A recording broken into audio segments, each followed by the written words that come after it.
Doctor Mohammad Yunus এক নামেই যাকে জানে গোটা বিশ্ব। চট্টগ্রামের জোবরা গ্রাম থেকে শুরু হয়েছিল তার সামাজিক ব্যবসার মডেল তথা ক্ষুদ্র ঋণ প্রকল্পের, যা এরই মধ্যে বিশ্বে সমাদৃত।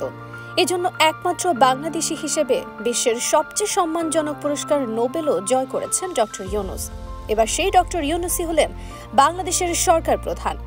ছাত্র জনতার অভ্যুত্থানের পর এই সংকটকালীন মুহূর্তে সরকার পরিচালনার দায়িত্ব পালনের জন্য বৈষম্য বিরোধী ছাত্র আন্দোলনের সমন্বয়করা প্রস্তাব করেন অধ্যাপক ডক্টর মোহাম্মদ ইউনূসের নাম।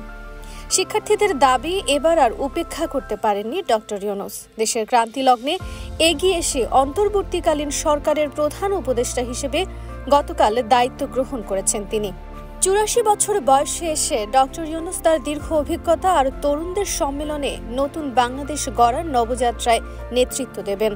বৈষম্য বিরোধী ছাত্র আন্দোলনের সমন্বয়করা ছাত্র জনতার দুর্বার আন্দোলনে শেখ হাসিনা সরকারের পতনের পর দেশ পরিচালনার জন্য গঠিত হতে যাওয়া অন্তর্বর্তীকালীন সরকারের প্রধান উপদেষ্টা হিসেবে নোবেলজয়ী অর্থনীতিবিদ অধ্যাপক মোহাম্মদ ইউনূসের নাম প্রস্তাব করেন।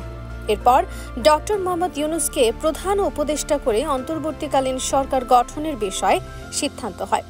গত মঙ্গলবার বঙ্গভবনে রাষ্ট্রপতি মোহাম্মদ শাহাবুদ্দিনের সঙ্গে ৩ বাহিনীর প্রধান ও বৈষম্য বিরোধী ছাত্র আন্দোলনের সমন্বয়কদের ৩ ঘণ্টার বেশি সময় ধরে চলা বৈঠকের পর নোবেল বিজয়ী অধ্যাপক ডক্টর মোহাম্মদ ইউনূসকে প্রধান করে একটি অন্তর্বর্তীকালীন সরকার গঠনের সিদ্ধান্ত আসে।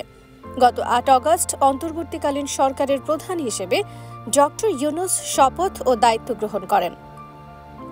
এর আগে দুপুরে ফ্রান্সের রাজধানী প্যারিস থেকে ঢাকায় ফিরে শাহজালাল বিমানবন্দরে প্রেস ব্রিফিংয়ে দেশবাসীর উদ্দেশ্যে এই নোবেলজয়ী বলেন, আমার উপর আস্থা রাখুন। এ সময় তিনি ছাত্র জনতার অভ্যুত্থানকে দ্বিতীয় স্বাধীনতা হিসেবে উল্লেখ করে বলেন, এই স্বাধীনতা আমাদের রক্ষা করতেই হবে। চট্টগ্রাম বিশ্ববিদ্যালয়ের অর্থনীতির অধ্যাপক ডক্টর ইউনূস তার সামাজিক ব্যবসার মডেলটি শুরু করেন ১৯৭৬ সালে চট্টগ্রামের জোবরা গ্রাম থেকে।